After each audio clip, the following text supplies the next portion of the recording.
या फिर उसकी दृष्टि पड़ रही है तो वो डिवोर्स करा सकता है। अच्छा। हाँ, कलह कलेश सब होंगे। रावण के 8th हाउस में जुपिटर थे, 8th हाउस में उच्च के जुपिटर ने मरवाया रावण को। तो ऐसे में कंटिन्यूअस अबॉर्शंस एंड मिसकैरेजेस कराते हैं। ओहो। नेट इनकी कुंडली में अगर सूर्य 7th हाउस में बैठा हुआ है तो बृहद पाराशर होरा शास्त्र बोलता है कि ऐसे बच्चे को मां का दूध भी नसीब नहीं होता। मैंने खुद भी कोई रत्न धारण नहीं कर रखा है, ना मैं किसी को रत्न धारण करने की सलाह देता हूं। ना मैं रत्नों में बिलीव करता हूं, ना मैं किसी और रेमेडी में बिलीव करता हूं कि काले कुत्ते को पीली रोटी खिला दो। I don't believe in that.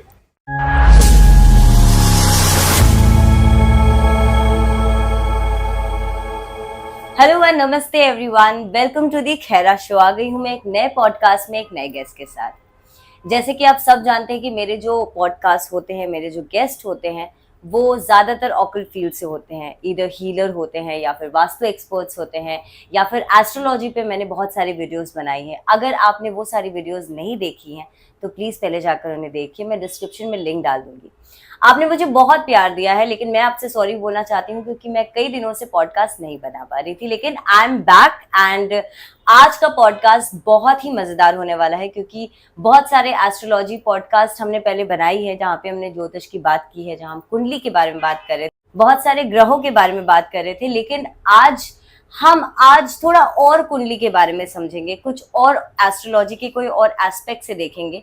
तो ये जो पॉडकास्ट है ये बहुत ज़्यादा इम्पोर्टेंट होने वाला है, बहुत इंटरेस्टिंग होने वाला है और आपको शायद बहुत सारी नई चीज़ें अपने बारे में पता चल सकती है। तो मैं चाहती हूँ कि इस पॉडकास्ट के स्टार्टिंग से ही आप अपनी अपनी कुंडली खोलकर बैठ जाइए। अगर आपके पास है, नहीं तो किसी भी वेबसाइट से निकाल लीजिए अपनी डेट, टाइम और प्लेस डालकर, और देखते रहिए, पूरा एंड तक वीडियो देखिए। और हाँ, अगर आप मेरे चैनल को सब्सक्राइब नहीं किए हैं तो प्लीज पहले सब्सक्राइब कर लीजिए। इतना प्यार ऑलरेडी आपने दिया है तो सब्सक्राइब भी कर लीजिए।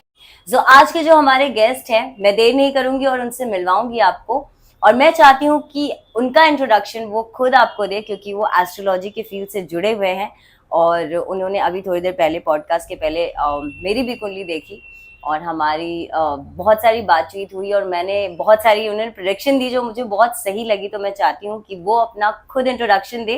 तो चलिए मिलते हैं एस्ट्रोलॉजर अंकित शर्मा से। नमस्कार अंकित जी, कैसे हैं आप?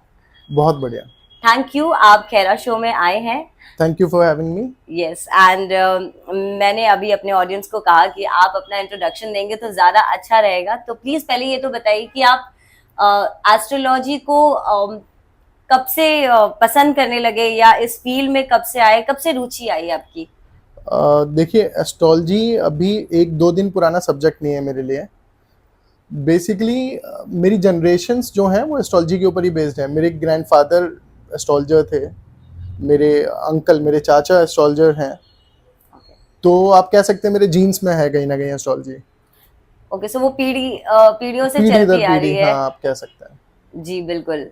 आपने बताया मुझे अभी जब हम बैठकर बात कर रहे थे कि आपके जो बाबा, आपके दादाजी हैं, वो कहीं ना कहीं शास्त्री रहे हैं और शास्त्री रहे हैं, उनके exactly। पास बहुत दूर दूर से लोग आते हैं, तो जाहिर सी बात है कि आपके तो ब्लड में है ये।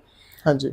आपको कब ऐसा फील हुआ और कब आपको ऐसा लगा, या आपको किस हद तक एस्ट्रोलॉजी पे बिलीव है, और लोगों को आप क्या कहना चाहते हैं, जिन लोगों को बिलीव है उनको भी और जिन लोगों को नहीं है, जो कहते हैं ये सारी चीजें बकवास होती हैं, उनको आप क्या कहना चाहोगे? देखिए, आप अगर वेदों में मानते हैं तो ज्योतिष को वेदों की आंख बोला गया, उसका नेत्र बोला गया है, ठीक है। सबसे पहली बात तो जो लोग उसमें विश्वास नहीं करते हैं, एस्ट्रोलॉजी में नहीं मानते हैं, मैं ये कहूँगा कि कोई भी ज्योतिष है इस दुनिया में, अगर कोई उन चीज़ों को नहीं मानता, कोई ज्योतिष को नहीं मानता, तो उसको ज्ञान नहीं देना चाहिए, क्योंकि आप अपने ज्ञान को खराब कर रहे हो। आपकी प्रेडिक्शंस गलत जाने लगेंगी अगर आपने गलत मन से या फिर किसी गलत इंसान को ज्ञान देने की कोशिश करी, वो भी ज्योतिष का। बिकॉज देखिए, मैंने किसी गुरु से नहीं पढ़ा है ज्योतिष, ठीक है। मुझे रुचि आई क्योंकि मेरे जीन्स में था। लेकिन मेरा जो आधार है वो बेस्ड है पराशरी होरा शास्त्र पे। तो जब आप बृहद पराशरी होरा शास्त्र को पढ़ते हैं तो उसके फर्स्ट चैप्टर के स्टार्टिंग श्लोक में लिखा हुआ है, नादेयम परशिष्याय नास्तिकाय शठाय व दत्ते प्रतिदिनम दुखम जायते नात्र संशयः। मतलब अगर आपने किसी नास्तिक को या किसी अधर्मी को ज्योतिष का ज्ञान दिया या ज्योतिष की तरफ से सहायता करने की कोशिश करी किसी अधर्मी की या किसी नास्तिक की, तो आपका जो ज्ञान है एक तो वो क्षीण होता जाएगा, खत्म होता जाएगा, पहली चीज। दूसरी चीज ये आती है कि आपको दुखी दुख मिलेंगे, ऐसा पराशर जी बोल रहे हैं। एक्चुअली ज्योतिष बहुत छोटी विद्या नहीं है, ज्योतिष पढ़ने के लिए आपको पूरी उम्र भी कम पड़ेगी, है ना? यस। तो जब आप ज्योतिष के क्लासिक्स को पढ़ेंगे, उसके बारे में सोचते जाएंगे, वो बुक खत्म नहीं होगी।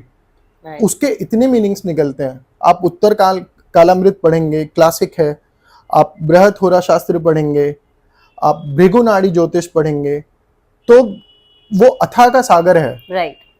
सो बहुत सारे लोगों से मैंने बोलते हुए उन लोगों को सुना है कि ज्योतिष जो है, एस्ट्रोलॉजी इज साइंस, कहीं ना कहीं वो साइंस है। आप साइंस भी बोल सकते हो, ग्रहों को ये करना, और ये हमारे शास्त्रों में इतने पहले से कहीं ना कहीं ऋषियों ने देखा, उसको लिखा कहीं ना कहीं।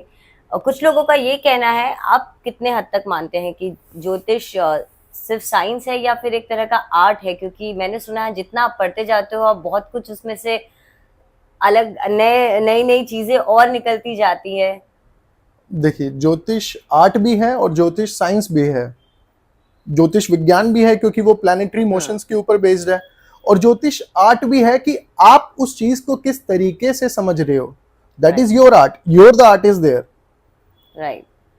सो देखिए अंकित जी, ऐसा है कि मेरे जो पॉडकास्ट में आते हैं लोग, वो ज्यादातर एस्ट्रोलॉजी की अगर बात करें, वास्तु एक्सपर्ट्स भी आए हैं, वास्तु अभिषेक भी आए हैं। अगर आपने वो वीडियो नहीं देखी है तो वो पॉडकास्ट बहुत इंटरेस्टिंग, आप जाकर देखिए, वास्तु के बारे में है वो बिल्कुल। लेकिन जो एस्ट्रोलॉजर्स हैं जब भी आए हैं तो वो कहीं ना कहीं कुछ एक टिपिकल एक ग्रह के बारे में, जैसे केतु के बारे में या राहु के बारे में या किसी हाउसेस के बारे में बात किए, या किसी एपिसोड में मैंने हाल ही अलिफिया जी के साथ किया, वो एक जानी मानी एस्ट्रोलॉजर है मुंबई की, तो उन्होंने बहुत सारी रेमेडीज बताई। हाँ जी। आज के पॉडकास्ट पे हम क्या डिफरेंट देखने वाले हैं, क्या डिफरेंट सीखने वाले हैं, क्या मेरी ऑडियंस सीखने वाली है? क्योंकि आज मैंने बोल दिया कि आप फिर से अपने चार्ट खोलकर बैठ जाओ और कौन से ग्रह कहाँ है, आज हम क्या नया सीखने वाले हैं। देखिए, हम 9 के 9 ग्रहों को कवर करेंगे, लेकिन मैं हर घर में पोजीशन समझा सकूं सबको, वो पॉसिबल नहीं हो पाएगा। क्योंकि जैसा मैंने बताया कि हर घर के बहुत सारे कारक तत्व हैं, आप हर एक कारक तत्व को, हर एक युति को, हर एक चीज को टच नहीं कर सकते हो। तो मैं पर्टिकुलरली आपको बताऊंगा कि आपका ग्रह अगर इस घर में है तो आपको क्या क्या होगा, और सारे घरों को टच नहीं कर पाऊंगा, उसके लिए मैं क्षमा प्रार्थी हूँ। हाँ, उसके लिए हमें दूसरा पॉडकास्ट भी करना पड़ेगा, और आई थिंक जो भी छूट जाएगा, वो मेरी ऑडियंस इतनी स्मार्ट है कि वो खुद ही जाकर नीचे कमेंट लिखती हैं और अपने क्वेरीज करती हैं, तो वो सर जरूर आपको जवाब भी देंगे, और हम अगर ऐसे कमेंट्स आएंगे तो हम एक और वीडियो पॉडकास्ट आपके साथ जरूर बनाएंगे। जी जरूर, इस चीज का मैं प्रॉमिस करता हूँ कि जो भी लोग कमेंट करेंगे उनका कमेंट मैं पर्सनली पढ़ूंगा और रिप्लाई करूंगा। वाह, ये बहुत अच्छा होगा, ये बिल्कुल अच्छा होगा, क्योंकि बहुत सारे लोगों की बहुत क्वेश्चंस आते हैं कि कैसे, अगर मेरे यहाँ पे बैठा है कोई या वास्तु से रिलेटेड, तो बहुत सारे लोगों के क्वेश्चंस होते हैं, तो ये बहुत अच्छा होगा। तो चलिए शुरू करते हैं आज का पॉडकास्ट, बहुत मजेदार होगा। अगेन, अगर आपकी कुंडली है तो प्लीज खोल कर बैठ जाइए और शुरू करते हैं इस पॉडकास्ट को। मैं बहुत एक्साइटेड हूँ। जरूर। सो कहाँ से शुरू करेंगे आज हम? सबसे पहले तो देखिए, मैं एक चीज बताना चाहता हूँ कि ज्योतिष आपको भय मुक्त करने की विद्या है, भय युक्त करने की विद्या नहीं है। Very nice. तो आप, कोई भी कुंडली कभी खराब नहीं होती है, कोई कुंडली कभी खराब नहीं होती है, उसको समझने वाला होना चाहिए। ठीक है, मैं जो रेमेडीज बताता हूँ वो रेमेडीज आपके कर्मों के ऊपर आधारित होती है कि आप अपने कर्मों में, अपनी डेली की दिनचर्या में क्या चेंज करो, क्या परिवर्तन लाओ कि उससे आपको प्रॉफिट हो, हम्म, कि वो ग्रह का जो दोष है वो कट जाए। सही है।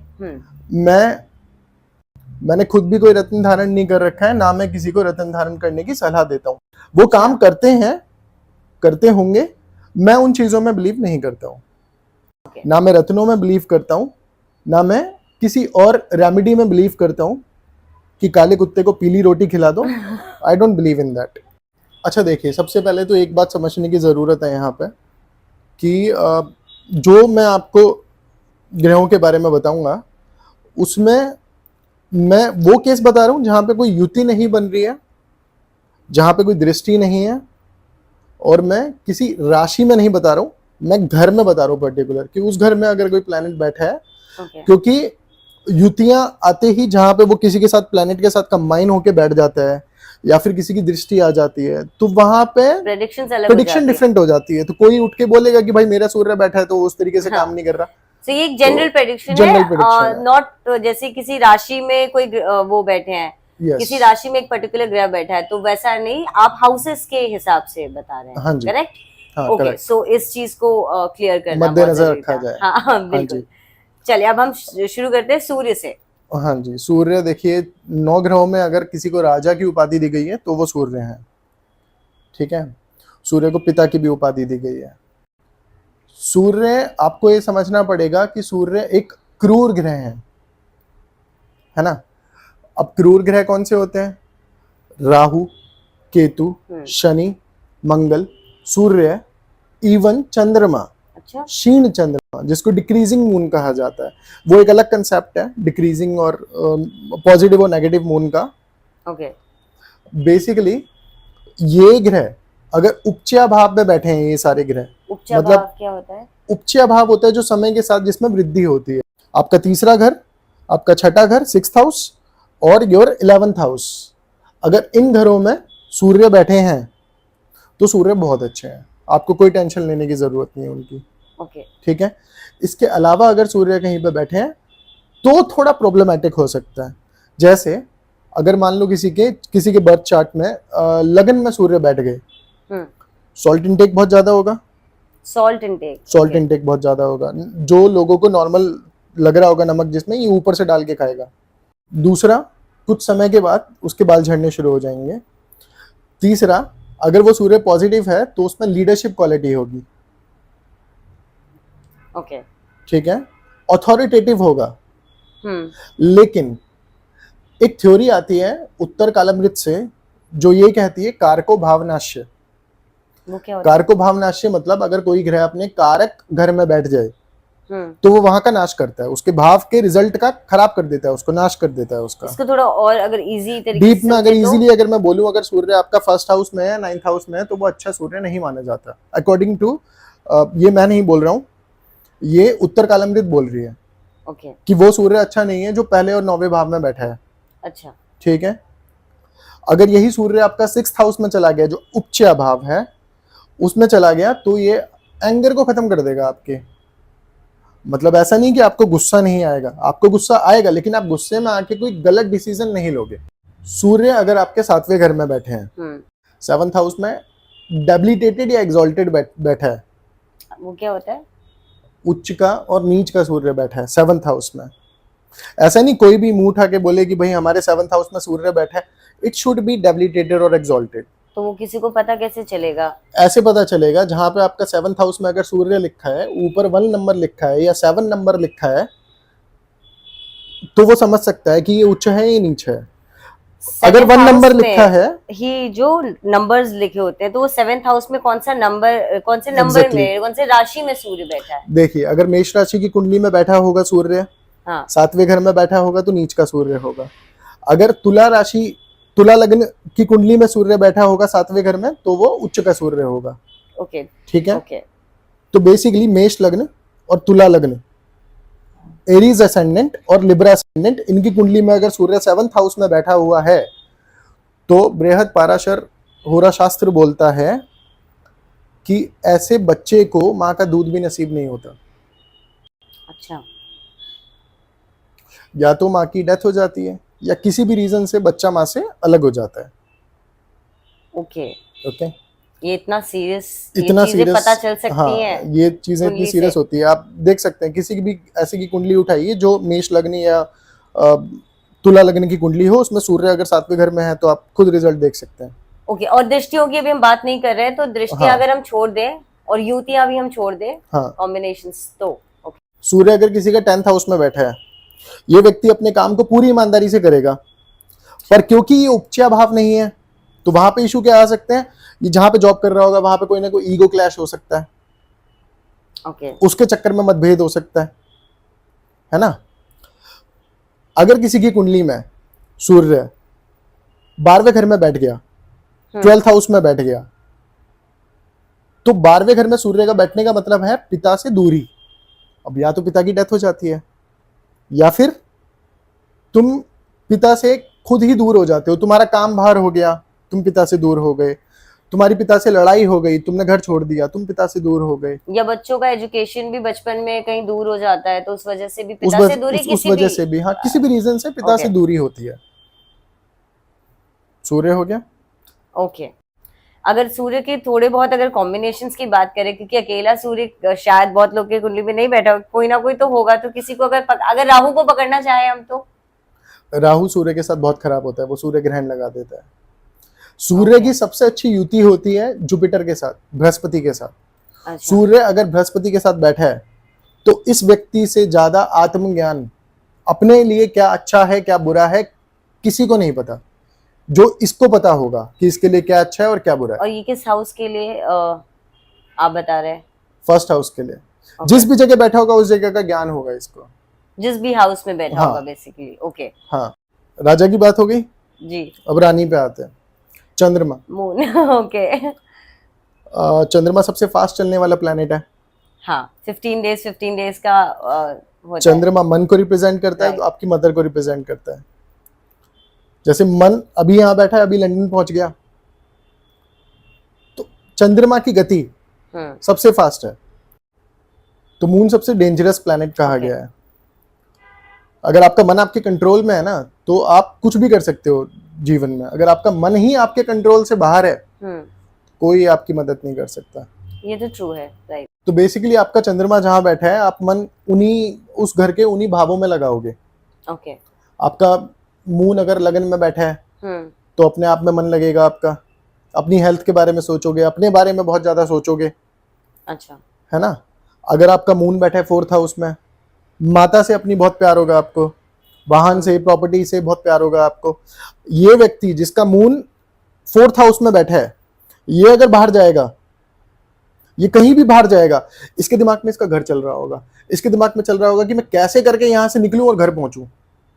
अच्छा, कभी बाहर कहीं गैदरिंग में या कहीं भी कहीं भी जाएगा, तो इसे भी। घर जाने की जल्दी होगी, कहीं भी जाएगा। ऐसा इसलिए क्योंकि घर में सबसे ज्यादा शांति, मन की शांति मिलती होगी शायद हाँ उसे। हाँ, मून Right. 4th हाउस में बैठा है, उसको सबसे ज्यादा उसका मानसिक सुख वही है। ओके। मून आपका बैठ के 11th हाउस में, जब तक ये फ्रेंड से नहीं मिलेगा इसे शांति नहीं मिलेगी। सोशल सर्कल, जब तक अपने सोशल सर्कल में 4 फोन नहीं घुमा लेगा इसे शांति नहीं मिलेगी, इसका खाना नहीं उतरेगा गले से। कौन से हाउस में ये? मून अगर 11th हाउस में बैठा है किसी के चार्ट में, ओके, तो 11th हाउस दिखाता है आपके social circle and social circle and friends, right. Okay. अच्छा, अगर रिलेशनशिप की बात करते हैं, देखो मून अगर किसी के 5th हाउस में बैठा है, अब यहाँ पे ना देशकाल पात्र एक नियम होता है, वो लागू होता है। देशकाल पात्र मतलब आप किस व्यक्ति को ज्योतिष का ज्ञान दे रहे हो, वो छोटा है, वो बड़ा है, वो बुजुर्ग है, ये आपको देखना जरूरी होता है। वो किस कंट्री में रह रहा है, ये सब आपको अपने माइंड में रखना है। अब मैं किसी छोटे बच्चे को ये थोड़ी बोलूंगा कि तुम्हारा रिलेशनशिप बहुत अच्छा होगा, तुम्हारा मन रिलेशनशिप में लगेगा, क्योंकि 5वें घर में बैठा है मून, उसका मन पढ़ाई में लगेगा, उसका मन एंटरटेनमेंट में लगेगा, हॉबीज में लगेगा। ओके। अगर यही मून किसी एडल्ट की कुंडली में, किसी टीनेजर की कुंडली में बैठा है 5वें घर में, तो उसका मन रिलेशनशिप में लगेगा, रिलेशनशिप के अलावा कुछ और चलेगा ही नहीं उसके दिमाग में। या अगर वो पढ़ाई में लगा हुआ है तो पढ़ाई के अलावा कुछ और नहीं चलेगा उसके दिमाग में। अगर और ऊपर जाते हैं, अगर वो और बड़ा हो गया, बाल बच्चेदार हो गया, तो यही मन कहाँ लगेगा? संतान में लगेगा। अपनी अपनी संतान की टेंशन लेके बैठा है वो आदमी, 5th हाउस संतान के बारे में सोचे जा रहा है। 5th house is education, relationships, संतान और भी कारक तत्व होते हैं, अथाह Okay. सागर है। तो इन्हीं चीजों में मन लगा रहेगा, हाँ। रिलेशनशिप एंड देन उसके बाद अगर शादी की बात करें हम लोग सेवंथ तो हाउस में बैठा होगा मून, अपने पार्टनर के बारे में सोचे जा रहा है, अपने बिजनेस के बारे में सोचे जा रहा है। ओके, यही मून बैठ गया आपका। ऐसे तो आई थिंक बहुत अच्छा होगा, मतलब जिन लोगों के भी स्पाउस नहीं, की ये कुंडली में अगर Seventh- सेवेंथ हाउस में मून बैठा तो वो तो खुश होंगे कि भाई मेरा स्पाउस मेरे बारे में ही सोचता है। नहीं, लेकिन सेवंथ हाउस में मून आपको शक्की भी बना देता है, क्योंकि आप हद से ज्यादा सोच रहे हो उसके बारे में। और जैसा आपने कहा कि मून स्थिर नहीं रहता है, वो हाँ, हर दिन आपके चेंज थॉट्स होता है। उनको लेके बदलते रहेंगे। Okay, moon, so mood swings भी बहुत ज्यादा रिलेशन मतलब मैरिड लाइफ में देखने को मिलेगा या रिलेशनशिप को हाँ, में देखने को कह मिल सकते सकता हो। है, राइट? ओके अगर मून की युति की बात करूं, जी, मून अगर मरकरी के साथ बैठा है, that is very beautiful and very dangerous combo. Beautiful and dangerous both कैसे? बिकॉज अगर अगर किसी की कुंडली में मून और मरकरी साथ में बैठे हैं, किसी भी घर में, अच्छा, किसी भी घर में मून और मरकरी साथ बैठे हैं, hmm, either you can be excessively mad और you can be excessively intelligent. Okay, या तो आप कैसे? हद से ज्यादा पागल हो या हाँ। आप हद से ज्यादा समझदार हो। और क्यों क्यों है ऐसा, अगर आप थोड़ा सा इसके बारे में बताना चाहेंगे तो? नहीं, क्वेश्चन ये बनता है कि आपको पता कैसे चलेगा। हाँ, पता कैसे चलेगा, ये भी बात है, राइट? अगर आपकी मून की डिग्री ज्यादा है तो आप हद से ज्यादा मूर्ख हो, अच्छा, जो डिग्रियां लिखी होती है। इमोशनल फूल जिनको Okay. बोलते हैं। अगर आपकी मरकरी की डिग्री ज्यादा है हम्म, तो आप हद से ज्यादा बुद्धिमान हो। बेसिकली मून क्या है? योर मानस, योर मन, एंड मरकरी क्या है? आपकी बुद्धि। मन और बुद्धि दोनों साथ में आ गए, लेकिन कौन किस पे हावी है ये चीज बताएगी आप मूर्ख हो या आप समझदार हो। ओके, तो ये डेंजरस भी होता है इस हाँ, तरीके ये डेंजरस से। भी होता है अगर मून स्ट्रांग है आपका। बट अगर वो अच्छा है तो कहीं ना कहीं अगर वो दोनों कहीं ना कहीं आसपास ही है डिग्री, तो वो एक्सट्रीमली इंटेलिजेंट पर्सन भी हो सकता है। हाँ, अगर दोनों की डिग्री इक्वल है तो वो बहुत सही है। आपका मन भी आपके साथ है, आपका माइंड भी आपके साथ है। ओके, राजा रानी की बात हो गई, हम्म, अब आते हैं सेनापति पे। अच्छा, मंगलदेव। मंगलदेव अगेन एक क्रूर ग्रह है, हम्म, तो तीसरा, छठा, 11वां, 11वां, third house, six house, 11th house, इनमें है मंगलदेव बहुत अच्छे हैं, टेंशन लेने की जरूरत नहीं है। ओके, इसके अलावा अगर कहीं और है, जैसे लग्न में बैठ गए तो व्यक्ति बहुत लड़ाकू प्रवृत्ति का होगा। लगन यानी फर्स्ट हाउस, फर्स्ट हाउस में बैठ गए तो व्यक्ति बहुत लड़ाकू प्रवृत्ति का होगा, बात बात पे झगड़ा करेगा। सेकंड हाउस में बैठ गए तो उसकी वाणी में आ गए मंगल। ओके, वाणी कैसी होगी उसकी? गंदी, गंदी या फिर बहुत झगड़ालू किस्म का बोल सकते हैं, बात ही ऐसे करेगा जैसे किसी को लठ मार रहा है। या कुछ लोग बात करते ही लगता है वो झगड़ा कर रहे हैं वैसा। Exactly. राइट, यही मंगलदेव अगर फोर्थ में आके बैठ गए, फोर्थ क्या है? फोर्थ हाउस दिखाता है आपके मानस को, आपके मन को। वहां पे आके मंगलदेव बैठ गए, क्या हुआ? एंजाइटी। ओहो, किसी जातक की कुंडली में मंगलदेव फोर्थ हाउस में बैठे हैं, वो एंशियस रहेगा, उसमें एंजाइटी रहेगी बहुत ज्यादा। यही मंगलदेव अगर फिफ्थ में आके बैठ गए, फिफ्थ हाउस में आके बैठ गए किसी की कुंडली में, अपनी अपनी कुंडली चेक करना, अगर किसी की कुंडली में फिफ्थ हाउस में मंगलदेव हैं, अगर वो लड़का है तो वो रिलेशनशिप को लेके दुखी रहेगा, अच्छा, पहली चीज। दूसरी चीज, ये मंगल वहां पे बैठ के उसके इंटेलिजेंस को खा जाएंगे। क्योंकि वो एजुकेशन का भी घर है, राइट? हाँ, वो बुद्धि का भी घर है, हम्म, वो आपके इंटेलिजेंस को खा जाएंगे।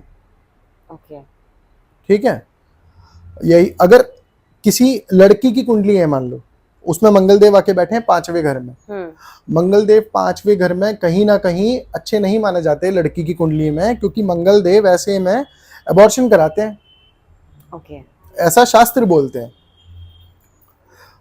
अब युतियों की बात कर लेते हैं। मंगलदेव अगर मान लो राहु देव के साथ बैठ गए, ओके, ये बहुत डेंजरस कॉम्बो है। इसको बोलते हैं अंगारक योग। अंगार होता है, बिल्कुल अंगार, आग सा, हाँ, अंगारक योग है ये। ओके, अभी मैंने आपको बताया था अगर मंगल देव 4th हाउस में आके बैठ गए किसी की कुंडली में, तो वो क्या करेंगे, एंशियस बना देंगे। अब वो जो एंजाइटी थी ना, वो हाइपर एंजाइटी में चेंज हो जाएगी। ओके। क्योंकि राहु देव इज अबाउट एक्सपेंशन, बढ़ाना, हम्म। तो एंजाइटी को हाइपर एंजाइटी बना देंगे। ओके। और ये कब होगा?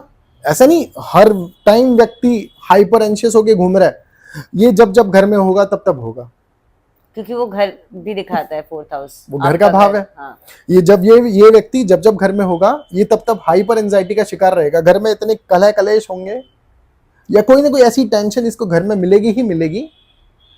ठीक है, अगर किसी लड़की की कुंडली में, किसी स्त्री की कुंडली में अगर मंगल देव 5वें घर में आके बैठ गए राहु देव के साथ, तो ऐसे में कंटिन्यूअस अबॉर्शंस एंड मिसकैरेजेस कराते हैं। ओके। अब मान लो किसी के मंगल देव वीनस के साथ बैठे हैं और साथ में राहु देव भी आके बैठ गए। मंगल वीनस राहु, इनका जो कॉम्बिनेशन होता है ना, जितनी आसानी से पैसा आएगा उतनी आसानी से चला जाएगा। तो कोई प्रॉपर घर, अगर घर के बारे में आप बता रहे हैं, कोई किसी हाउस में ये अगर बैठे हो एक साथ, तो जनरली बैठे होते हैं, किसी भी हाउस में बैठे हो। अगर कहीं भी आपके मंगल देव, आपके शुक्र देव, वीनस और राहु देव एक साथ बैठे हैं और उन पर मंगल देव की दृष्टि पड़ गई, 4थी या 8वीं या 7वीं मंगल देव की दृष्टि पड़ गई, तो ऐसे में वही होता है जो तीनों के साथ बैठने पे होता है। जितनी आसानी से पैसा आएगा उतनी आसानी से पैसा चला जाएगा। ये अगर सिर्फ दृष्टि भी अगर डाल रहे हो मंगल देव और शुक्र पे, तो भी वो या काम राहु करता पे, है। तो वो वैसे ही काम हाँ, करेगा। वैसे ही काम करता है। तो पैसे टिकने नहीं देगा। पैसे टिकने नहीं देगा। उसका सबसे अच्छा रेमेडी अगर मैं बोलूँ तो भाई सीधा उसको जाके एफडी कर दो, जैसे ही पैसा आया एफडी कर दो। भूल जाओ कि तुम्हारे अकाउंट में कुछ है। हाँ, ओके। अब मंगल और राहु के साथ में बैठना अच्छा नहीं माना जाता, मैंने बोला कि अंगारक दोष बोलते हैं उसको, तो उसकी मैं एक रेमेडी बता देता हूँ, क्योंकि वो बहुत अच्छा योग नहीं है वो। बेसिकली किसी का अगर होगा तो वो अगर किसी की कुंडली में 3rd house, 6th house, 11th house में मंगल देव और राहु देव बैठे हैं तो कोई टेंशन लेने की जरूरत नहीं है। उसके अलावा अगर कहीं और बैठ गए तो उसकी सबसे अच्छी रेमेडी होती है गार्डनिंग करो, या फिर किसी पानी के सोर्स के पास जाके बैठो। लेक हो गया, नदी हो गई, रिवर, ओशन हो गया, बीच पे जाके बैठो। जब जब आपको ट्रबल हो रही है तब तब आप ये कर सकते हो। गार्डनिंग तो आपको करनी है ऐसे में। शिवलिंग पे जाके जल चढ़ाओ, जल से रिलेटेड काम करो। ओके। अंगार को क्या चीज ठंडा कर सकता है? पानी कर सकता है, उसका रेमेडी है उसमें, पानी ही रेमेडी है उसकी। अच्छा, वो आपने नहाने की कोई रेमेडी नहीं बताया। अभी ठंड में वैसे भी नहाने वाला है, तो ये रेमेडी काम नहीं आएगी। इनको नहाना पड़ेगा या जिनके मंगल राहु साथ में बैठे इनको नहाना पड़ेगा, क्योंकि अंगारक है तो वो कहीं ना कहीं बॉडी को शांत करने की भी जरूरत है। मान लो अगर वो 1st हाउस में मंगल और राहु अगर किसी के एक साथ बैठ गए तो वो इंसान को ही ठंडा होने की जरूरत है। आप उसको बोल के देखो कुछ, उसके तन को पानी की जरूरत है। हाँ, राइट।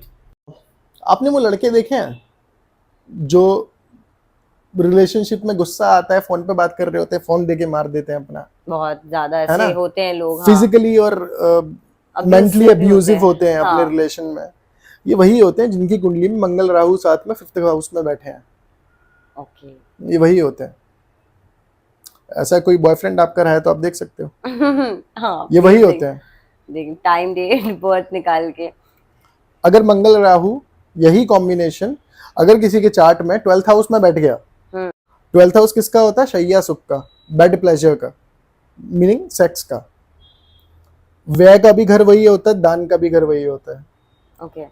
आपको क्या लगता है जिसके मंगल राहु वहां पे साथ में बैठे हैं वो व्यक्ति दान पे खर्चा करेगा या शैया सुख पे? ऑफ कोर्स बोलने वाली बात नहीं है इसमें, क्योंकि वो जो योग बन रहा है वो दान वाला तो दिख नहीं रहा है मुझे। बंदा नहीं, अगर जुपिटर का एस्पेक्ट आ जाए उन पे, अगर जुपिटर या किसी और शुभ ग्रह की दृष्टि पड़ जाए या वो साथ में हो तो दान पे करेगा, थोड़ी राहत मिल सकती है। राहत मिलेगी। यही मंगल राहु अगर किसी की कुंडली में 8th हाउस में बैठ गए, वो व्यक्ति जहां पैसा डालेगा वहां पैसे डूबेंगे। अच्छा, because sudden gain and sudden loss है 8th हाउस। ओके। सेनापति की बात हो गई जी। अब आते हैं सेना पे। सेना है राहु केतु। अच्छा, राहु केतु के बारे में प्रिडिक्ट करने के लिए ना दो चीजें काम करती हैं, हम्म।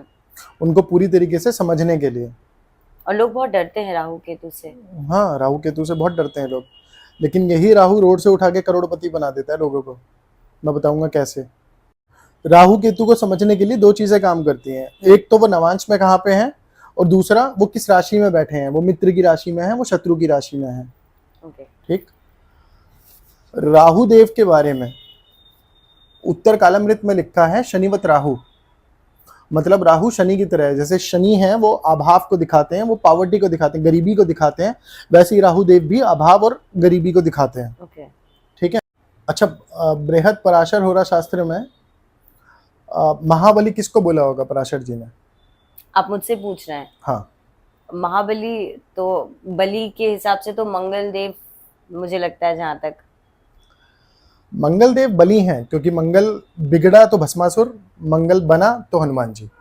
अच्छा। मंगल अच्छा तो हनुमान जी। लेकिन महाबली पराशर जी ने राहु को बोला है। अच्छा। हाँ, पराशर जी ने बोला है कि राहु श्यामस्तु तमरक्ष सर्पकार पिशा चक्र महाबली चंद्रोपांते वायु वेग समय स्मृत है। इसका अर्थ क्या है? इसका अर्थ यह है कि अगर किसी प्लैनेट में विपरीत परिस्थितियों के विरुद्ध जाकर कुछ करने की क्षमता है ना, तो वो बस राहु देव में है। ओके। बस राहु देव हैं जो, अगर if the world is against you, Rahu Dev अगर आपकी कुंडली में अच्छे हैं, Rahu Dev will be against that world. Okay, so powerful. So powerful. और कलयुग है तो राहु देव से पावरफुल तो आज की डेट में कोई एवरीथिंग नहीं। इज राहु। राहु से हम अपने फोन जो हम चलाते हैं वो भी राहु, सब राहु है। Electronic gadgets, everything is Rahu. World अभी जो दुनिया चल रही है वो राहु के बिना राहु आई थिंक की नहीं चल दुनिया है। सकती है, राइट? या सो अगर हम हाउसेस के बारे में बात करें तो मैं बहुत एक्साइटेड हूँ, क्योंकि राहु के बारे में बहुत सारे वीडियोस एंड पॉडकास्ट बनते हैं और लोगों के दिमाग में भी बहुत सारी चीजें होंगी राहु को लेके। राहु देव को लेके लोगों में ना डर बैठा हुआ है, उस डर को निकालते हैं सबसे पहले तो। जी। राहु देव अगर आपके 6th हाउस में बैठ गए, तो राहु देव 6th हाउस में बैठ के आपके शत्रुओं को खा जाएंगे, आपके एनिमीज नहीं बचेंगे अगर राहु देव 6th हाउस में बैठ गए। ओके। ठीक है। और अगर किसी की कुंडली में राहु देव 6th हाउस में बैठे हैं और जुपिटर बृहस्पति केंद्र के घरों में आ जाएं, मतलब पहला घर, चौथा घर, 7वां घर और 10वां घर, अंदर के 4 घर हैं। अंदर के 4 घरों में अगर जुपिटर आ गए तो ये एक अष्टलक्ष्मी योग बनाते हैं। अच्छा, और क्या होता है उसमें? 8 प्रकार की लक्ष्मी मिलेगी जिसकी कुंडली में ये बन रहा है। धन, धन, प्रॉपर्टी, लीगल डॉक्यूमेंट सब मिलेगा उसको, संपत्ति खुद चल के आएगी। भाई देख लो, कहीं किसी के तो बने, अगर किसी का है और अब उसको अब तक नहीं मिला है तो कैसे उसको देखा जाए? यही राहु देव उसको रोड से उठा के करोड़पति बनाएंगे। लेकिन देखो क्या होगा, ये युति बताती है। कब होगा ये दशा बताती है। अगर राहु की महादशा में जुपिटर की अंतर्दशा आ गई तब होगा, या फिर जुपिटर की महादशा में राहु की अंतर्दशा आ गई तब होगा। ओके। लेकिन जुपिटर अभी कहाँ पे थे? केंद्र के घरों में थे। अगर जुपिटर राहु देव के साथ किसी की कुंडली में 6ठे घर में बैठ जाए, पराशर जी कहते हैं 23वें साल में ये व्यक्ति अपने पिता को नहीं देखेगा। या तो पिता से लड़ाई हो जाएगी, या पिता की डेथ हो जाएगी। अच्छा। या किसी न किसी तरीके से दूरी हो जाएगी, देखेगा नहीं पिता को ये 23वें वर्ष के बाद। अच्छा। हाँ, अगर 6ठे घर में राहु और बृहस्पति एक साथ बैठ जाए युति बना के। ठीक है।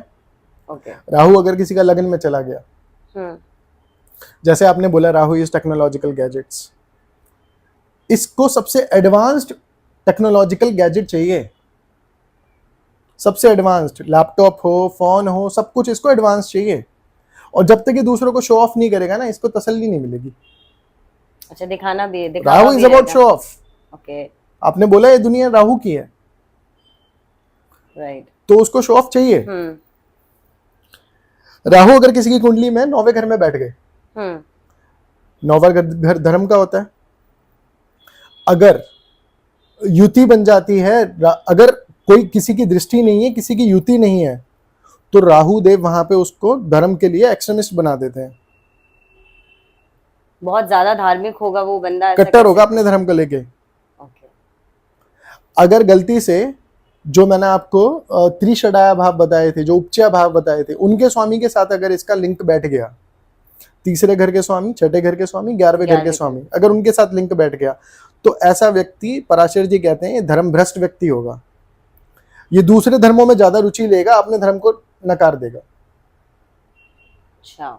राहु देव बैठ गए 7वें घर में, हम्म। किसी की कुंडली में अगर राहु देव 7वें घर में बैठे हो, तो ऐसा व्यक्ति इंटर कास्ट या इंटर रिलीजन मैरिज करता है, या फिर 7th लॉर्ड के साथ कनेक्शन बन जाए। कहीं भी बैठे हो राहु और 7th लॉर्ड से 7th अगर लॉर्ड देख connection रहा हो, बढ़ जाए। ओके तो इंटर रिलीजन मैरिज करेगा। ओके, हम इस पे भी बात करेंगे, पर अभी आपका फ्लो नहीं तोड़ूंगी कि किसी के कुंडली में लव मैरिज होगी कैसे देखेंगे हम, और शादी के बाद कैसी स्थिति रहेगी, क्यों डिवोर्सेस Divorce होगा, क्यों नहीं होते होगा। होते हैं, ये हम Okay. करेंगे। लेकिन अभी आप पहले अपने फ्लो में है तो प्लीज बात उसके बारे में पूरी करेंगे हम, फिर एंड ऑफ द वीडियो, तो वीडियो में बने रहिए क्योंकि एंड में हम ये बात जरूर करेंगे। जी। राहु अगर किसी का 4th हाउस में बैठ गया, तो ऐसा व्यक्ति आज कुछ काम कर रहा है, कल कुछ काम कर रहा है, परसों कुछ और करियर है उसका। 4th हाउस में, 4th हाउस में, क्योंकि केतु 10th में चले गए, प्रोफेशन के भाव में चले गए, सामने आमने सामने आमने सामने 4th and बैठते हैं। 10th। राहु और Ketu are the dragon's tail and dragon's head. अब बात करते हैं गुरु बृहस्पति की। माय फेवरेट प्लैनेट, क्योंकि मैं मेरी जो लगन कुंडली आपने आपको दिखाई थी मैंने, तो मेरे तो लगन लॉर्ड आपके लगने जुपिटर बृहस्पति है। ही है। हाँ, ये मेरे लिए बहुत इंटरेस्टिंग होगा, और जो भी मीन राशि या मीन लगन या फिर धनु राशि और लगन के होंगे उनके लिए। और हम उच्च के और नीच के बृहस्पति के बारे में भी मैं जानना चाहूंगी, इसके बारे में मैंने बहुत सुना है, और क्या होता है उच्च के बृहस्पति और नीच के बृहस्पति। देखिए, जुपिटर जहां पे बैठे हैं, अगर वहां पे 4 नंबर लिखा है, कर्क राशि में जुपिटर बैठे हैं, आपके बृहस्पति बैठे हैं, तो वो उच्च के बृहस्पति हैं। अच्छा। अगर 10th हाउस में किसी के जुपिटर बैठे हैं, तो वो नीच के जुपिटर है, तो वो नीच के बृहस्पति हैं। अच्छा, यानी वो शनि की राशि में अगर बैठे हैं, हाँ। शनिदेव की राशि में, हाँ, तो वो नीच के बृहस्पति हैं। ओके।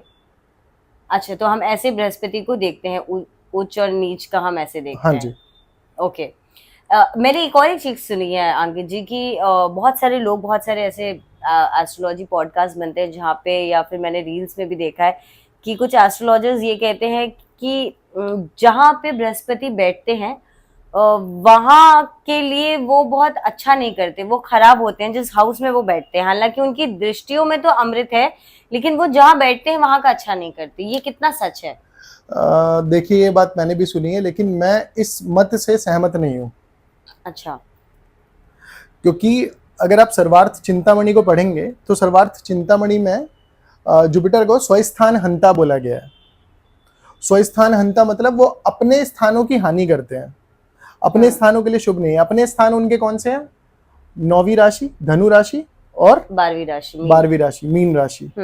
उनके लिए वो अच्छे नहीं। अगर वो उन राशियों में बैठे हैं जुपिटर, तो उनके लिए वो उन पे ज्यादा ध्यान नहीं दे पाते हैं वो।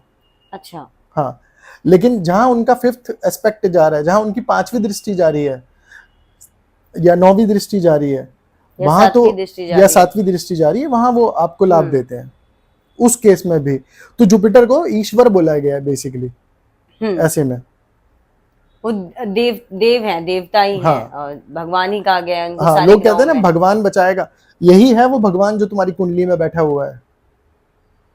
Jupiter is that, Guru Brihaspati is that Ishwar, right, जो तुम्हारी कुंडली में बैठे हैं। तो ऐसा नहीं है कि वो जहाँ बैठे हैं वो उस जगह का कहीं ना कहीं वो ध्यान नहीं देते हैं, या फिर वहां पे दुख पीड़ा पहुंचती है उस घर से।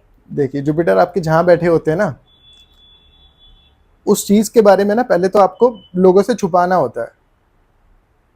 अच्छा। वहां आपको नजर लगती है। अगर मैं कहूँ कि फर्स्ट हाउस में किसी के जुपिटर बैठे हैं, फर्स्ट हाउस में जुपिटर, फर्स्ट हाउस में जुपिटर श्री राम के थे। अच्छा। 14 वर्ष का वनवास हुआ, कर्क लगन में थे। कर्क लगन की कुंडली श्री राम की, माता की वजह से, क्या कई माता ही थी, माता ही मानते थे, माता की वजह से वनवास हुआ। अगर हम बात करें 4th हाउस जुपिटर की, राजा हरिश्चंद्र ने यातनाएं झेली। हाँ बिल्कुल। 6th हाउस जुपिटर द्रौपदी का था। ओके। सिक्स्थ हाउस जुपिटर, तो उसके शत्रुओं ने उसका चीरहरण करने की कोशिश करी, लेकिन सिक्स्थ हाउस के जुपिटर की फिफ्थ एस्पेक्ट कहाँ जा रही थी? 10वें घर पे। 10वां घर इज मान सम्मान, डिग्निटी मेंटेन्ड थी। शत्रु थे पर डिग्निटी मेंटेन्ड थी। कोई कुछ बिगाड़ नहीं पाया। बिगाड़ नहीं पाया। बिल्कुल। 8th हाउस में जुपिटर रावण के थे। अच्छा। उच्च के, आप पूछ रहे थे ना उच्च के और नीच के, श्री राम के भी उच्च के जुपिटर थे। तो वो तो कर्क राशि में आपने कहा बहुत उच्च के होते हैं, तो फिर उनको वनवास क्यों हुआ? मैं आपको लॉजिक बता रहा हूं उसका। रावण के 8th हाउस में जुपिटर थे। 8th हाउस में उच्च के जुपिटर ने मरवाया रावण को। अब देखिए, अगर आप लॉजिकली, जुपिटर बेसिकली आपको ये कह रहे हैं कि आपको अच्छे फल चाहिए तो अपने एथिक्स और मोरालिटी को कभी छोड़ना मत, क्योंकि वो ईश्वर है। वो आपसे कुछ और नहीं मांग रहे, वो देने के लिए आए हैं, लेकिन वो कह रहे हैं एथिक्स और मोरालिटी को बना के रखियो भाई। अब मेरे को पता था आप इस क्वेश्चन पे आओगे। मैंने आपको 4 एग्जाम्पल दिए, श्री राम का, द्रौपदी का, राजा हरिश्चंद्र का और रावण का। इन तीनों ने जो खोया था वो पा लिया, 10x होके पा लिया। राइट? द्रौपदी के शत्रु मर गए, राजा हरिश्चंद्र को अपना राज्य वापस मिल गया, श्री राम तो भगवान है हमारे, रावण मौत मिली। क्यों? एथिक्स एंड मोरालिटी मेंटेन नहीं करी। इतना ज्ञानी होने के बाद, इतना ज्ञानी होने के बाद भी, इतना ज्योतिष का ज्ञान होने के बाद भी। 8th हाउस इज ज्योतिष और रहस्यमय ज्ञान, रहस्यमय ज्ञान। हाँ बिल्कुल। 8th हाउस इज रहस्य, सीक्रेट। राइट? रावण के 8th हाउस में जुपिटर थे, तो बहुत तो ही उसने विद्वान अपना होगा। उसने अपना सीक्रेट बता दिया किसी को। वो सीक्रेट नहीं बताना था उसको। वही मैं आपको बोल रहा था कि जुपिटर जहां बैठे हैं वो चीज छुपाओ। ओके। विभीषण को बताया, घर का भेदी लंका ढाए। अच्छा, अब मुझे समझ में आया ये क्यों है, Concept, ये हाँ। मुहावरा क्यों हम लोग बचपन से सीखते हैं। अच्छा, हाँ, ये यहाँ लागू होता है यहाँ basically। लागू होता, यहीं से निकला। ओके, घर का भेदी लंका ढाए। तो भेद अपने नहीं बताने हैं किसी को। हाँ, उस जगह के भेद नहीं बताने हैं। जिस घर में भी जुपिटर हाँ, बैठे एग्जैक्टली। 11th हाउस में बैठा है, अपनी इनकम के बारे में किसी को मत बताओ भाई। हैं, 7वें अगर 7th हाउस में बैठा है तो अपने स्पाउस के बारे में ज्यादा बात मत करो किसी से। ओके। स्पाउस के बारे में कुछ मत बताओ ज्यादा लोगों को, क्योंकि नजर लगेगी। किसका सब कुछ डोलेगा? स्पाउस का, सब खराब हो जाएगा। अच्छा, तो ये छुपा के रखने वाली चीज ये छुपा के रखने वाली चीज है जहाँ पे जुपिटर बैठे हैं। 5th हाउस में होगा तो अपनी पढ़ाई, अपना अपनी ज्ञान, संतान के बारे में ज्यादा लोगों को बखान हाँ, मत करो। अपनी एजुकेशन, अपने ज्ञान ज्यादा लोगों को मत दो, ज्यादा Right. लोगों को झाड़ो मत ज्ञान अपना। Okay, nice. तो बेसिकली जुपिटर तभी खराब है उस घर के लिए अगर उस घर में 9 नंबर लिखा है, मतलब धनु राशि है या फिर मीन राशि है, तभी जुपिटर खराब है। अदरवाइज नहीं है। बाकी दृष्टियां अलग काम करती हैं। देखो, दृष्टियों के लिए तो दृष्टि हम और बात नहीं युति कर रहे हैं अलग अभी, काम करती है, बिल्कुल। तो मैं उनको कंसिडर नहीं कर रहा हूँ यहाँ पे। राइट। अब कुछ और युति अगर बताना चाहेंगे आप इसके साथ? जुपिटर की सूर्य के साथ युति बहुत अच्छी है। जुपिटर की केतु के साथ युति बहुत अच्छी है। गुरु चेला है। राइट। ठीक है। अब राहु की बात होगी, जुपिटर की बात होगी। अब मैं आपको वो 3 लोग बताता हूँ जिनसे कभी शत्रुता मत करना, अच्छा। कभी एनिमी मत बनाना उन्हें। पहला, जिसका राहु 6th हाउस में हो, जिसकी कुंडली में राहु 6ठे घर में बैठा है वो। दूसरा, जिसकी कुंडली में राहु 10वें घर में बैठा है वो। तीसरा, जिसकी कुंडली में गुरु बृहस्पति 11वें घर में बैठे हैं वो। अच्छा। क्योंकि अगर ये लोग तुमसे बदला लेने पे आएंगे ना, तो ये तुम्हारा कुछ नहीं कर सकते। ये लोग तुमसे शत्रुता पालेंगे, ये लोग तुम्हारा कुछ नहीं कर सकते। लेकिन जिस दिन इन्होंने तुम्हें छोड़ दिया, तुम्हें माफ कर दिया और बोल दिया कि जा तुझे भगवान देखेगा, उस दिन भगवान आगे खुद देखेगा उसको। अच्छा जी, ऐसा मैं नहीं बोल रहा हूं, पराशर जी बोलते हैं। वाओ।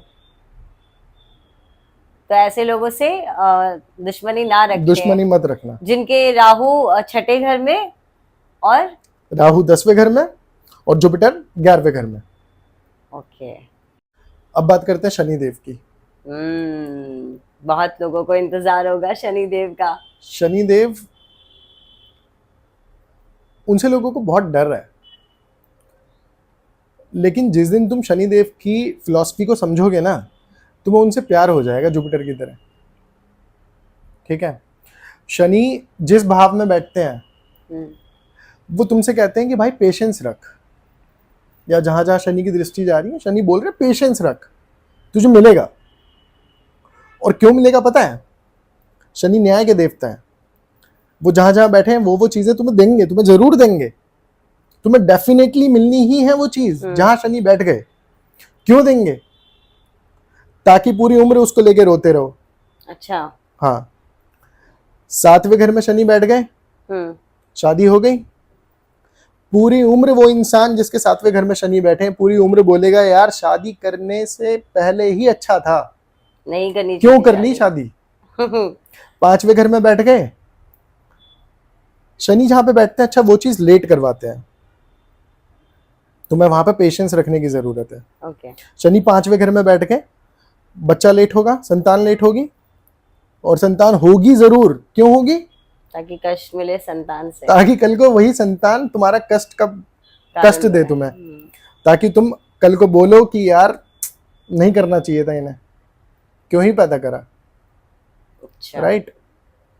तीसरे घर में शनि बैठ गए, हम्म, अब तीसरे घर में शनि बैठने पे ना एक बहुत प्यारी चीज होती है कि बैंक में चाहे करोड़ों पड़ा होगा ना, इस व्यक्ति का कैश इन हैंड हमेशा मीगर होगा, जेब में कुछ नहीं होगा उसके, और अकाउंट में भरे बहुत कम पैसे। पड़े होंगे, मीगर बिल्कुल अमाउंट। अकाउंट में चाहे उसके करोड़ों हो, हाँ, ऐसे बहुत जिसका सारे शनि लोग थर्ड होते हाउस हैं। में हो, हाँ, जिसका शनि थर्ड हाउस में हो वो चेक कर ले, बैंक में होंगे हाथ में कुछ नहीं होगा, अच्छा। पॉकेट खाली होंगी, या फिर बहुत कम पड़ा होगा, और होगा चाहे करोड़ों का मालिक। मैं ये नहीं कह रहा करोड़ों का मालिक होगा ही होगा, मैं बोल रहा हूं कि अगर अच्छे पैसे होंगे, हाँ लेकिन अच्छे पैसे कैश वाला भी नहीं है, होगा। हाँ, cash in pocket will be meagre, बहुत कम। शनि अगर 4th हाउस में बैठ गए किसी के, सारे घर वालों की टेंशन लेके ना, पूरे घर की टेंशन लेके ना, पूरे खानदान की टेंशन लेके ना ये व्यक्ति बैठेगा जिसके शनि 4th हाउस में। सबकी टेंशन इसको रखनी है, क्योंकि शनि कहाँ आके बैठ गए? मानस में आके बैठ गए, मन में आके बैठ गए। टेंशन लेगा वो आदमी बहुत टेंशन ज्यादा। लेगा वो आदमी, या टेंशन होता रहेगा, मिलेगा ही उसे। हाँ टेंशन मिलता रहेगा उसे, बैठेगा वो सबकी टेंशन लेके खुद। ओके। अच्छा, शनि 10th हाउस में अगर किसी के आगे बैठ गए, 10th हाउस ना, 10th हाउस के शनि को बहुत अच्छा माना जाता है। शनि प्रोफेशन के कारक हैं, 10th house is about profession. तो शनि ऐसे में क्या करते हैं, ये व्यक्ति अपने काम को पूरी ईमानदारी, पूरी लगन के साथ, पूरी मेहनत के साथ करता है। शनि 10th हाउस में बहुत अच्छे माने जाते हैं, ठीक है। लेकिन एक चीज मैं शनि 4th वाले के लिए बोलना चाहूंगा, जिसके 4th हाउस में शनि है ना, ऐसा प्रभावी व्यक्तित्व, ऐसी पर्सनालिटी, ऐसी इन्फ्लुएंशियल पर्सनालिटी शनि कहीं और बैठ के आपको नहीं दे सकते। 4th हाउस यार जगत की टेंशन लेके बैठे हो आप, ऐसी पर्सनालिटी किसी और को नहीं मिल सकती जो शनि 4th वाले को मिलेगी। पर्सनालिटी यानी आप ये कहना चाहते हैं कि जो सबकी सोचता होगा वो आदमी खुद कैसा होगा। हाँ, तभी तो इन्फ्लुएंशियल हुआ ना। राइट। उसकी पर्सनालिटी इतनी अच्छी होगी कि वो सेल्फ के बारे में सिर्फ नहीं सोचता। हाँ, वो सबके बारे में सोचेगा। अब आते हैं हमारे राजकुमार पे, बुध। अच्छा, बुध को राजकुमार कहा है। हाँ, बुध को राजकुमार की उपाधि दी गई है। अच्छा, बुध जिसके 10वें घर में बैठते हैं ना, इस व्यक्ति से ज्यादा कन्विंसिंग पावर किसी और की नहीं हो सकती। जिसके 10th हाउस में बुध बैठे हैं उससे ज्यादा कन्विंसिंग पावर किसी की नहीं है। प्रोफेशन का घर है आपने कहा, तो वो अपने प्रोफेशन में यूज करेगा वो उस चीज को, अपनी कन्विंसिंग पावर को। तो अगर वो कहीं भी सेल्स की जॉब करना चाहता है या सेल्स में है, तो वो बंदा बहुत अच्छा कर रहा होगा उसमें, क्योंकि बहुत अच्छा कर रहा होगा। आपको you have to do conversation. बहुत अच्छा कर रहा होगा। नाइस। जिसका मरकरी 8th हाउस में बैठ गया या 12th हाउस में बैठ गया, बेसिकली त्रिक भाव में बैठ गया। त्रिक भाव में से भी 6th, 8th और 12th को त्रिक भाव बोला जाता है, अच्छा नहीं माना जाता है इनको। 6th हाउस को छोड़ देते हैं। 8th और 12th में जिसका मरकरी बैठ गया ना, ऐसे व्यक्ति को कुछ समझाया नहीं जा सकता। इसकी लाइफ का सिंपल सा फंडा होता है, सुनो सबकी करो मन की। 8th हाउस का मरकरी, 8th हाउस का मरकरी, 12th हाउस का मरकरी। ओके। अभी वीडियो भी देख रहा होगा ना, 8th हाउस का मरकरी और 12th हाउस का मरकरी। वीडियो पूरा देखेगा, उसके बाद बोलेगा सब बकवास होता है ज्योतिष वोतिष, कुछ नहीं होता है। सब कुछ लाई कर रहा होगा उसके ऊपर, उसका दिमाग के ऊपर है। 8th हाउस में mercury is not good, you can not, आप बहस नहीं कर सकते उस व्यक्ति से, आप समझा ही नहीं सकते आप actually उसको कुछ उसे। नहीं समझा सकते। ओके। जिसके 8th या 12th में मरकरी बैठा हुआ है, बुद्ध देव अगर उधर जाके बैठते हैं तो। युतियों की बात कर लेते हैं। मान लीजिए अगर आपके मरकरी मार्स के साथ आके बैठ जाते हैं, Mars is all about technical, तो आपको टेक्निकल नॉलेज बहुत ज्यादा होगी। Mars is technical, mercury is intelligence, technical intelligence, आपको टेक्निकल इंटेलिजेंस बहुत ज्यादा होगी। शनि के साथ आके बैठ जाते हैं, Shani is profession intelligence, professional intelligence आपकी बहुत अच्छी होगी। Wow nice. मून के साथ आके बैठ जाते हैं, वो बच्चे देखे आपने जो मम्मी बोलती कि यार पढ़ता लिखता तो कुछ है नहीं, पता नहीं ये टॉप कैसे कर जाता है, इतने अच्छे नंबर कैसे ले आता कुछ है। बच्चे नहीं पढ़ते हैं बिल्कुल। जो दूसरा बच्चा 10 घंटे में पढ़ेगा ना, ये 1 घंटे में पढ़ लेगा। क्यों? Mercury is your intelligence, moon is your मन, दोनों साथ में आ गए। ओके। किस हाउस में बैठे होने चाहिए दोनों? किसी भी हाउस में बैठे हो, मैं नॉर्मल युति की बात कर रहा हूँ। ओके। तो उसका मन और बुद्धि एक साथ लगेंगे। हाँ, लेकिन डिग्री ऊपर नीचे है तो वो आपको देखना पड़ेगा, एक्सेसिवली मैड, एक्सेसिवली इंटेलिजेंट। या फिर जिस हाउस में वो बैठे होंगे उस हाउस के जो आपने बोला कि वहाँ के जो सिग्निफिकेंस हैं, उस हाउस से रिलेटेड उनका मन और इंटेलिजेंस बन सकता है। जैसे 5th हाउस आपने कहा कि एजुकेशन का होता है, एजुकेशन का, हाँ, तो एजुकेशन में एक्सट्रीमली गुड हो सकता है वो पर्सन, बहुत अगर अच्छा मून होगा। एंड मर्क्यूरी वहाँ बहुत अच्छा होगा। राइट। अगर मून एंड मर्क्यूरी किसी का अगर 1st हाउस लगन में बैठा है तो उसके लिए तो भी उसकी लर्निंग कैपेबिलिटी बहुत अच्छी होगी, ग्रास्पिंग बहुत जल्दी ग्रास्पिंग बहुत जल्दी ग्रास्प करेगा। राइट। अब बात करते हैं केतु देव की। केतु देव एक फकीर हैं जो बस देना जानते हैं। अच्छा। ठीक है, वो मोहमाया से परे हैं, वो बस देना जानते हैं। He is a giver, he is that mother जो बस देना जानती है। ठीक है, केतु देव मान लो आपके लगन में आके बैठ गए, तो एक तो ये इंसान स्वयं दानी होगा, दानवीर, हाँ, दानवीर होगा, वही है, हाँ। है ना। दूसरी चीज, नहीं ऐसा नहीं कि केतु देव लगन में आके बैठ गए तो गरीब होगा, दानी होगा। अच्छा। हाँ, दूसरी चीज, केतु देव जैसे राहु देव जो है वो सर्कल को रिप्रेजेंट करते हैं, ऐसी केतु देव रिप्रेजेंट करते हैं कॉर्नर को। अच्छा। जिस व्यक्ति का लगन में केतु देव बैठे हैं, ऐसा व्यक्ति ना कॉर्नर के घर में रहेगा, कॉर्नर का कमरा होगा उसका।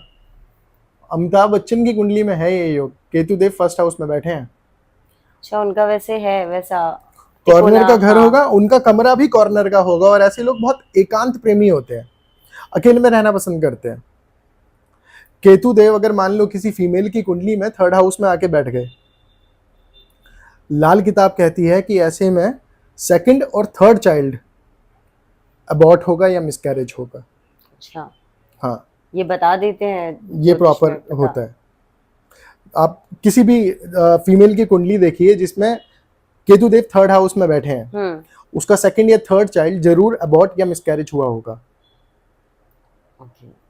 लाल किताब में एक और चीज लिखी है राहु केतु के बारे में। लाल किताब में लिखा है कि राहु का उपाय केतु से करो, केतु का उपाय राहु से करो। राहु परेशान कर रहा है तो किसी तीर्थ यात्रा पे चले जाओ, केतु परेशान कर रहा है परिक्रमा पे चले जाओ। गोल गोल चक्कर लगाना है तो गोल गोल चक्कर, सर्कल, वृंदावन वगैरह में लगती है परिक्रमा। केतु देव आपके 4th हाउस में बैठ गए, ऐसे व्यक्ति की पर्सनालिटी ना ड्यूअल पर्सनालिटी होती है। ये घर के बाहर एक्सट्रोवर्ट होगा और घर के अंदर इंट्रोवर्ट होगा और वाइस वर्सा। अच्छा, मतलब एकदम चेंज, बिल्कुल अलग अलग पर्सनालिटी होगी इसके घर के बाहर और घर के अंदर। अच्छा, घर के अंदर डॉन बना फिर रहा है, घर के बाहर भीगी बिल्ली है, वो वाली बात भी हो सकती है, या फिर कुछ भी हो सकता है, मतलब अलग अलग हो सकता है बिल्कुल।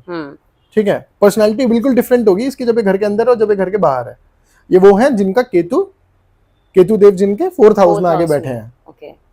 ओके, केतु देव आके बैठ गए 6th हाउस में। आप अपने जीवन में मछली या कुत्ता पालोगे ही पालोगे। केतु देव किसी के 6th हाउस में बैठ गए, हाँ। तो ऐसे में क्या होता है, ऐसे में व्यक्ति या तो, क्योंकि 6th हाउस पेट्स को रिप्रेजेंट करता है, तो या तो ऐसे में व्यक्ति मछली पालेगा या कुत्ता पालेगा, जरूर पालेगा अपने जीवन में। केतु देव अगर 6th हाउस में 6th बैठे हाउस हैं, में बैठ गए। लेकिन मेरी कुंडली में केतु देव 6th हाउस में नहीं, बट मेरे पास डॉग है। आपकी कुंडली का कनेक्शन बताता हूँ। आपकी कुंडली में आपका 6th लॉर्ड आपके केतु को देख रहा है। 6th लॉर्ड केतु को देख रहा है। जी। ओके। 6ठे भाव का स्वामी आपके केतु को देख रहा है, अच्छा, या तो वो खुद 6ठे भाव में हो या फिर वो या फिर 6th लॉर्ड के साथ 6th कनेक्शन बना ले, लॉर्ड जो है वो जहां भी बैठा हो कैसे वो भी केतु को कंजंक्ट देख रहा हो जाए उसके साथ केतु। ओके, तो कनेक्शन बनना चाहिए, कनेक्शन basically। बनना चाहिए। ओके। आप मछली या कुत्ता जरूर पालोगे, आपके घर में पेट होगा ही होगा। तो जिनके घर में पेट्स हैं वो लोग ये वो चीज देख सकते हैं अपने चार्ट में। 6th हाउस में केतु या फिर 6th लॉर्ड के लॉर्ड साथ के साथ कनेक्शन connection। बनना। अब प्लीज कमेंट करना जिनके पास पेट्स हैं या एक्वेरियम है, फिशेस हैं घर पे या डॉग है, उनका केतु कहाँ पे बैठा है, और ये जरूर कमेंट करना। ये बहुत इंटरेस्टिंग है, ऑफ कोर्स मुझे भी अभी पता चला है। हाँ। अब आते हैं शुक्र देव पे। शुक्र को हमेशा पैसे से वो किया जाता है, लग्जरी से जोड़ा जाता है। लग्जरी से पर जोड़ा आपको ये जाता है। चीज सोचनी चाहिए कि शुक्र भी गुरु की तरह गुरु है, गुरु बृहस्पति की तरह शुक्र भी गुरु है। तो वो भी आपसे एथिक्स और मोरालिटी अपनी मेंटेन करने को बोलते हैं, चाहे वो असुरों के गुरु हैं, लेकिन वो भी यही कहते हैं अपनी एथिक्स और मोरालिटी को भी बना के रखो। ठीक है। वीनस आपके जहां बैठे होते हैं, आप वहां से धन कमाते हो, उस भाव से धन कमाते हो। अच्छा। ठीक है। मान लीजिए किसी का वीनस 7th हाउस में आके बैठ गया। 7th हाउस में वीनस के बारे में कहा जाता है, एक तो पहली बात उसका वीनस का शुक्रदेव का वो कारक भाव है, अपना घर है, कारक भाव है उसका। तो कारको भाव नाश है, तो 7th हाउस के वीनस को अच्छा नहीं माना जाता। अच्छा, ये थ्योरी वहां भी अप्लाई होती है? ये थ्योरी वहां पे अप्लाई होती है। तो 7th हाउस के वीनस के लिए लाल किताब में एक बहुत इंटरेस्टिंग रेमेडी लिखी हुई है। लाल किताब में लिखा है, भाई गोरी बहू मत लाना। गोरी बहू नहीं लेकर आना है अगर, क्योंकि 7th हाउस है मैरिज का और पार्टनरशिप का। मतलब आपका मैरिज पार्टनर, आपका स्पाउस या आपका बिजनेस पार्टनर आपको धोखा दे सकता है। गोरी बहू नहीं लेकर आना है ये ये मुझे नहीं पता, बट लाल किताब में रेमेडी लिखी हुई है। क्या लॉजिक है उसके पीछे आई डोंट नो, मेरे को इंटरेस्टिंग लगी, फनी लगी, मैंने बताया। ओके। अच्छा, 7th हाउस में जो व्यक्ति बिजनेस कर रहा है और उसके चार्ट में अगर 7th हाउस में वीनस बैठे हुए हैं, शुक्रदेव बैठे हुए हैं, तो कहते हैं कि पार्टनरशिप में बिजनेस नहीं करना चाहिए, धोखा मिलेगा। धोखा मिलता है। आपको अगर बिजनेस करना है तो आप हनुमान जी को अपना पार्टनर बना लो। अपने बिजनेस के प्रॉफिट का आप डिसाइड कर लो कि भाई इतने % मैं हनुमान जी को चढ़ाऊंगा, मंदिर में दान करूंगा, हनुमान मंदिर में। हनुमान जी धोखा दे देंगे आपको? नहीं, कभी भी नहीं। अच्छा, अब बात करते हैं वीनस इन 8th हाउस। ओके। 8वें भाव में अगर वीनस बैठे हैं, 8वें भाव के वीनस को ना अच्छा नहीं माना जाता। अच्छा। अच्छा नहीं माना जाता क्योंकि बृहत्होरा शास्त्र ये बोलता है कि जिस व्यक्ति के 8वें भाव में वीनस होता है ना, बचपन में कहीं ना कहीं वो मोलेस्टेशन का शिकार हुआ होता है। अच्छा। जिस बच्चे के या जिस व्यक्ति के 8वें भाव में वीनस बैठे हुए हैं, शुक्र बैठे हुए हैं, मोलेस्टेशन का शिकार हुआ होता है। अगर उस पर बृहस्पति की दृष्टि नहीं पड़ रही है तो, अगर गुरु बृहस्पति की दृष्टि पड़ रही है तो ऐसा कुछ नहीं हुआ होगा। ओके, अगर किसी की दृष्टि नहीं पड़ रही है और अगर दृष्टि संबंध नहीं है गुरु बृहस्पति से उस वीनस का जो कि 8th हाउस में बैठा है, तो बचपन में मोलेस्टेशन होता है, हुआ होता है। ओके। अच्छा, वीनस की युतियों के बारे में बात कर लेते हैं। आपका वीनस बैठ गया राहु के साथ, आप एक डिफरेंट कल्चर वाली जगह पे चले जाओ प्रोग्रेस करने के लिए। किसी भी घर में बैठे, go to a different culture वाला प्लेस। जैसे दिल्ली वाला बंदा चेन्नई चला गया, मुंबई चला गया, एक अलग कल्चर वाली जगह पे चले जाओ। आपका वीनस बैठ गया केतु के साथ, पैसे कमाने ऐसी जगह जाओ जहां की रिलीजियस वैल्यू हो। वृंदावन, अयोध्या, वाराणसी, ऐसी जगह पे जाओ जहां की रिलीजियस वैल्यू है, अगर आपको प्रोग्रेस करनी है, अगर आपको अच्छा पैसा कमाना है। वीनस बैठ गया मार्स के साथ, मार्स रिप्रेजेंट करते हैं माउंटेन्स को, तो हिली एरियाज में जाओ, प्रोग्रेस करोगे। ओके, ये इतना डीप है? बहुत डीप है। नाइस। एस्ट्रोलॉजी को आप एक पॉडकास्ट में या फिर आई नो, मेरे अभी इतने क्वेश्चंस दिमाग में आ रहे हैं, लेकिन we are with the shortage of time, तो हम इतना नहीं एक्सपैंड कर सकते। अच्छा, इस वीडियो को, इस पॉडकास्ट को एंड करने से पहले कुछ क्वेश्चंस हैं जो सबसे ज्यादा आते हैं, और मेरे काफी सारे व्यूअर्स के भी ये क्वेश्चन पहले भी रहे हैं, जब पहले मैंने एस्ट्रोलॉजी और वास्तु के पॉडकास्ट बनाए थे। तो एस्ट्रोलॉजी, जब हम कुंडली की बात कर रहे हैं, तो बहुत लोग को ये जानना होता है, कोई रिलेशनशिप में है, लेकिन बहुत सारे लोगों को जानना होता है कि उनकी लव मैरिज होगी या नहीं होगी, जिसके साथ रिलेशन में हो उसके साथ होगी या नहीं होगी, तो वो कैसे देखते हैं कुंडली से? देखो, एस्ट्रोलॉजी बहुत सिंपल है, तो उसको बहुत सिंपली लेके चलते हैं। 5th हाउस आपका लव दिखाता है, 7th हाउस आपकी मैरिज दिखाता है। अगर आपके 5th लॉर्ड, 5वें घर के स्वामी और 7वें घर के स्वामी का आपस में कनेक्शन बन रहा है, एक दूसरे को देख रहे हैं, साथ में बैठ गए, या फिर दृष्टि संबंध बन रहा है, तो लव मैरिज होगी। ओके, 5th एंड 7th का कहीं ना कहीं हमें मेल देखना है कि हो रहा है कि नहीं है। हाँ, सो उससे पता चल सकता है कि लव मैरिज होगी। अगर नहीं बन रहा है तो लव मैरिज नहीं होगी। नहीं होगी। ओके, सो ये समझने वाली बात है। अब मैं आपको डाइवोर्स का बता देता हूँ। हाँ, अगर आपके 7th हाउस में कोई क्रूर ग्रह बैठा है, कोई क्रूअल प्लैनेट बैठा है, या फिर उसकी दृष्टि पड़ रही है, तो वो डाइवोर्स करा सकता है। अच्छा, हाँ, कलह कलेश सब होंगे अगर कोई क्रूर प्लैनेट बैठा है तो। शनि अगर 5वें घर में है, शनि 5वें घर से दृष्टि डालेंगे सीधा मैरिज हाउस पे। थर्ड दृष्टि, हाँ, तीसरी दृष्टि पड़ेगी। शनि क्या बोलते हैं? Be patient. अगर इस व्यक्ति ने 30 साल की उम्र से पहले शादी कर ली तो डाइवोर्स पक्का है। मतलब इसने जल्दी शादी करी तो डाइवोर्स पक्का है। उसके बाद करेगा तो इसके कलह कलेश होंगे, सर फोड़ देंगे एक दूसरे का, लेकिन अलग नहीं होंगे। ओके, क्योंकि शनि का कहा पूरा कर दिया उसने। शनि रिलेशन टूटने नहीं देंगे। या क्योंकि शनि को कहीं ना कहीं एक बूढ़ा प्लैनेट बोला जाता है। Exactly. वो बूढ़े हैं कहीं ना हाँ. कहीं, और वो उम्र के साथ लोगों को चीजें देते हैं। शनि देते बहुत है, लेकिन वो बहुत धीरे धीरे और बहुत टाइम लगाते हैं देने। बहुत लोग अधेड़ उम्र में जाके उनकी जिंदगी में सब कुछ होता है, मिलता है उनको, घर गृहस्थी और ये सब कुछ अच्छा, तो वो शादी के लिए भी डिले कराते हैं। अगर वो मैरिज हाउस में कहीं से भी इम्पैक्ट डाल रहे हैं तो। हाँ, अब कहाँ से डाल रहे हैं? 5वें घर से, तो होगी तो इसकी लव मैरिज ही। अच्छा, क्योंकि कॉम्बिनेशन तो बन ही गया। हाँ, ये लव मैरिज भी टूट सकती है अगर 30 से पहले कर लिया। हाँ, बहुत लोगों की बहुत साल तक रिलेशनशिप चल रहा होता है, लेकिन उसके बावजूद भी शादी होने के 6 महीने या 1 साल बाद टूट जाते हैं, शादियां टूट जाती हैं, राइट।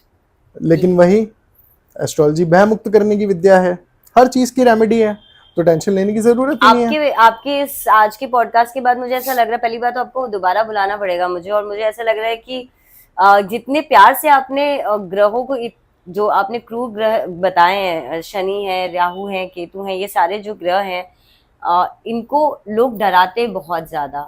आई एम श्योर, मैं आज जो सुन रही हूँ मुझे तो बहुत अच्छा लग रहा है सुन के, ये तो कितना अच्छा भी करते हैं और ये कितने अच्छे तरीके से हमारे लाइफ में इम्पैक्ट भी डाल सकते हैं अगर आप उनको समझो तो। रेमेडी के हिसाब से अगर आप कुछ एक आध रैंडम रेमेडी, या जिस तरह से आप रेमेडी देते हैं अपने जो भी आपके कंसल्टेशन के लिए लोग आते हैं, अगर मेरी ऑडियंस के लिए कुछ रेमेडी, क्योंकि मैं हर गेस्ट को कहती हूँ कुछ तो रेमेडी, कुछ तो ऐसा बता दीजिए लास्ट में। देखिए, रेमेडी बेसिकली आपके ग्रहों से जुड़ी होती है। जो ग्रह आपको परेशान कर रहा है, अगेन लाल किताब कहती है कि जो ग्रह परेशान कर रहा है, जिसकी दशा चल रही है ना, बेसिकली जिस ग्रह की दशा चल रही है उसके जैसे बन जाओ, जैसे शनि की वो परेशानी कम हो जाएगी तुम्हारी। किसी की शनि की महादशा चल रही है, हार्ड वर्किंग बन जाओ। शनि क्या कहते हैं? हार्ड वर्क कर, धैर्य रख, बनो वैसे। ठीक है, अब बात करते हैं कि अगर मान लो किसी घर से रिलेटेड, पर्टिकुलर घर से रिलेटेड प्रॉब्लम है आपको, उस घर के दूसरे कार्यों को करना शुरू कर दो, दूसरे कारक तत्वों को, तो वो घर आपको वहां परेशानी नहीं देगा। सिंपल रेमेडी है। जैसे मैंने बताया कि आप अपने कर्मों को उस तरीके से बदल लो कि आपको पेन होगा ही नहीं। कर्म को उस हिसाब से करना शुरू कर दो, और डे टू डे लाइफ, जैसे आपने शुरुआत में कहा था कि डे टू डे लाइफ में अगर हम करना शुरू कर देते तो ऑटोमेटिकली ग्रह हमारे फेवर में हो जाते हैं और चीजें नॉर्मल हाँ। आसान हो जाती हैं, यू नो। लोग देखो अपने आप ही अपनी रेमेडी खुद से भी कर लेते हैं बहुत बार अननोइंगली। जैसे आपकी आपकी मैंने पॉडकास्ट देखा था पुराना, आपका केतु की दशा आई, आपने डॉग ले लिया, उससे पहले ही आपको पता भी नहीं था तब तक। नो, तो लोग आधी रेमेडी खुद कर लेते हैं। करेक्ट। फिर भी अगर कोई ट्रबल है, फिर भी कोई ग्रह चाह रहा है कि मैं इसको दुख दूंगा, तो उसके लिए बैठे एस्ट्रोलॉजर्स, पूछो उनसे। अब दिक्कत क्या आती है कि लोग एस्ट्रोलॉजर्स के पास तब जाते हैं जब उनकी लाइफ में कुछ बुरा हो जाता है, जब सब खराब कर लेते हैं ना, बिगाड़ लेते हैं सब कुछ, जब कोई और रास्ता नहीं दिख रहा होता, तब उनको एस्ट्रोलॉजर याद आते हैं। भाई जब सब कुछ अच्छा चल रहा है तब जाओ ना उसके पास। हाँ नहीं, ताकि लेकिन वो अच्छे को और अच्छा बना सके। ये भी बात सही है, लेकिन जैसे कि लोग डॉक्टर के पास सिर्फ बीमारी के टाइम पे नहीं जाते हैं, आजकल तो सब इतने एडवांस हो गए हैं कि अपना हेल्थ नॉर्मल चेकअप भी कराने के लिए जाते हैं। तो उस तरीके से कहीं ना कहीं जो एस्ट्रोलॉजी में बिलीव करते हैं वो टाइम टू टाइम अपना चार्ट दिखा सकते हैं कि भाई किसकी दशा चल रही है और क्या चल रहा है, किस चीज से मुझे परहेज करने की जरूरत है, राइट। लेकिन अंकित जी, अगर आपसे कोई कंसल्टेशन लेना चाहे या आपसे कोई हेल्प सेवा लेना चाहे तो कैसे कंसल्ट कर सकते हैं? देखिए, मैंने ज्योतिष इसलिए शुरू करी थी, मैं चाहता हूं कि मैं ज्योतिष के जरिए, मैं ज्योतिष के माध्यम से लोगों की सेवा कर सकूं, उनके दुखों का निवारण मैं अपने ज्योतिष के ज्ञान से कर सकूं। मैं उनको बेसिक कुछ ऐसी रेमेडीज दूं जो कि उनके डेली रूटीन में चेंजेस लाने की जरूरत है, जिससे उनके दुख थोड़े कम हो, बिल्कुल, या खत्म हो जाए, है ना, क्योंकि नर सेवा ही नारायण सेवा है। वेरी नाइस, बिल्कुल। सो सर का नंबर तो मैंने ऑलरेडी आपको बहुत बार वीडियो में देखने को मिला होगा और डिस्क्रिप्शन में भी डाल दूंगी। सर, आपसे कंसल्ट करने के लिए आपके नंबर पे आप थोड़ा सा बता दीजिए कि अगर किसी को कंसल्टेशन लेनी हो, या आप ज्योतिष सिखाते भी हैं? हाँ जी। वाओ। अगर किसी को ज्योतिष सीखना है या फिर मुझसे कोई कंसल्टेशन चाहिए, तो स्क्रीन पे जो नंबर फ्लैश हो रहा है उस पर आप मुझे व्हाट्सएप मैसेज कर सकते हैं जी। सुबह के 9 बजे से रात के 9 बजे तक आप मुझे व्हाट्सएप मैसेज कर सकते हैं। मैं जैसे ही फ्री होऊंगा आपको तुरंत कॉल करूंगा। ओके, एंड सर ने प्रॉमिस किया है कि जो लोग भी कमेंट करेंगे इस वीडियो के नीचे, उनका जवाब वो डायरेक्टली आके करेंगे, which is gonna be very nice. And बहुत सिंपल तरीके से अपने बहुत आसान भाषा में बहुत सारी चीजें आज एक्सप्लेन की हैं, समझाई हैं। आई एम श्योर कि बहुत सारे व्यूअर्स को बहुत कुछ क्लियर हुआ होगा। और sir, thank you once again. और कमेंट करिए अगर आप चाहते हैं कि मैं सर को दोबारा बुलाऊं और बातें करूं, और क्वेश्चंस अगर आपके हैं तो वो प्लीज बताइए, ताकि सर को मैं दोबारा बुलाऊं और ज्यादा हम एस्ट्रोलॉजी के बारे में और कुंडली को देखना और पढ़ना सीखें। Thank you sir, thank you Ankit ji. जय श्री राम। जय Shri Ram. So guys, thank you for watching the whole video. जो लोग भी अंत तक बने रहे उन लोगों को थैंक्स अ लॉट। आप हमेशा मुझे बहुत प्यार देते हैं। अगर आप अभी तक, मेरी रिक्वेस्ट है, अगर आपने सब्सक्राइब नहीं किया है मेरे चैनल को, तो प्लीज़ द खैरा शो को सब्सक्राइब कर लीजिए। इस वीडियो को अगर आपको पसंद आया है वीडियो, तो प्लीज़ इसे लाइक करिएगा एंड शेयर करिएगा, क्योंकि एस्ट्रोलॉजी और ये ज्योतिष और ये ग्रह ऐसी चीज़ है जो सबको बहुत इंटरेस्टिंग लगती है, और कहीं ना कहीं आपको कुछ ना कुछ तो नॉलेज मिली होगी इस वीडियो से। तो ज़्यादा शेयर करिए इस वीडियो को अपने दोस्तों में, अपनी फैमिली मेम्बर्स में। एंड देखते रहिए द खैरा शो, ऐसे ही मुझे प्यार देते रहिए। मिलते हैं एक नए पॉडकास्ट में एक नए गेस्ट के साथ। तब तक के लिए मैं लेती हूँ विदा। बाय, टेक केयर, नमस्ते।